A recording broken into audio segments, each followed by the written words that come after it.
മുട്ടത്ത് വർക്കിയുടെ കഥകൾക്ക് പണ്ട് മലയാള സിനിമയിൽ പ്രധാന സ്ഥാനമുണ്ടായിരുന്നു. സാധാരണക്കാരെ ആകർഷിച്ച് സാമ്പത്തിക വിജയം നേടിയിരുന്നു എന്നതാണ് അതിൻ്റെ പ്രധാന കാരണം. കെ.എസ്. സേതുമാധവൻ മുട്ടത്ത് വർക്കിയുടെ പല കഥകളും സംവിധാനം ചെയ്തിട്ടുണ്ട്. കരകാണക്കടൽ, അഴകുള്ള സെലീന, ലൈൻ ബസ് തുടങ്ങിയവ അവയിൽ ചിലത് മാത്രം. 1971 പുറത്തിറങ്ങിയ ലൈൻ ബസ് മുട്ടത്ത് വർക്കിയുടെ കഥയായിരുന്നെങ്കിലും തിരക്കഥ സംഭാഷണം രചിച്ചത് എസ്.എൽ. പുരം സദാനന്ദനായിരുന്നു. അന്നത്തെ കാലത്ത് ഒരു ഗായകൻ അല്ലെങ്കിൽ ഗായിക സ്റ്റേജിൽ നിന്ന് പാടുന്ന പോലെയുള്ള രംഗം സ്ഥിരമായിരുന്നു. പക്ഷെ അതിൽ ഇന്നത്തെ പോലെ നൃത്തച്ചുവടുകളൊന്നും ഉണ്ടാവാറില്ല. നിശ്ചലമായി നിന്നായിരുന്നു അന്നത്തെ ഗായകന്മാർ ഗാനങ്ങളെ ആലപിച്ചിരുന്നത്. എന്നാൽ ഈ ഗാനങ്ങളെല്ലാം തന്നെ സൂപ്പർ ഹിറ്റുകളായിരുന്നു.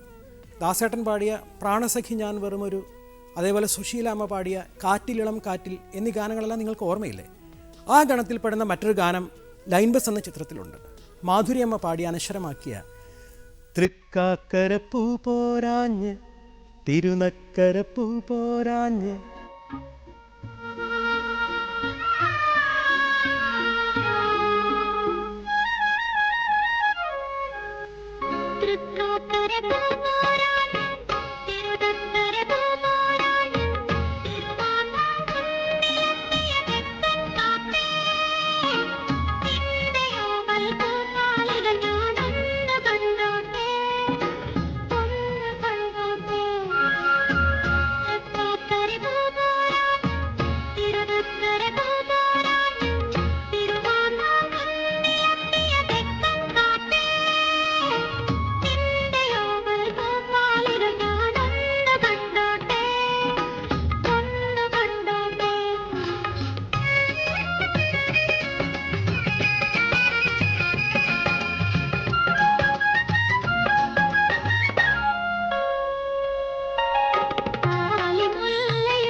ഹിന്ദി സിനിമാ ഗാനങ്ങളെ ഭാവഗീതങ്ങളുടെ തലത്തിലേക്ക് ഉയർത്തിയ സംഗീത ശില്പിയാണ് മദൻ മോഹൻ.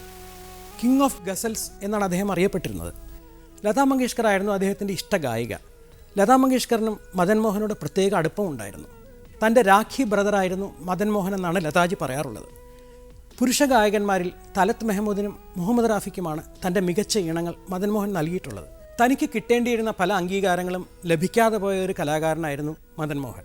കാരണം അദ്ദേഹം മനോഹരമായി സംഗീതം ചെയ്ത പല ചിത്രങ്ങളും ബോക്സ് ഓഫീസിൽ വിജയമായിരുന്നില്ല എന്നത് തന്നെ. 1964 പുറത്തിറങ്ങിയ ശരാബി എന്ന ചിത്രത്തിൽ രാജേന്ദ്രകിഷൻ രചിച്ച് മദൻ മോഹൻ സംഗീതം പറഞ്ഞ മനോഹരമായ ഗാനങ്ങളുണ്ടായിരുന്നു. ദേവാനന്ദും മധുബാലയുമായിരുന്നു നായികനായകന്മാർ. ഇതിൽ റഫി സാബ് പാടിയ മനോഹരമായൊരു ഗസലുണ്ട്. നേർത്ത വിഷാദസ്പർശമുള്ള ഈ ഗാനം മദൻ മോഹൻ്റെ ഒരു ക്ലാസിക്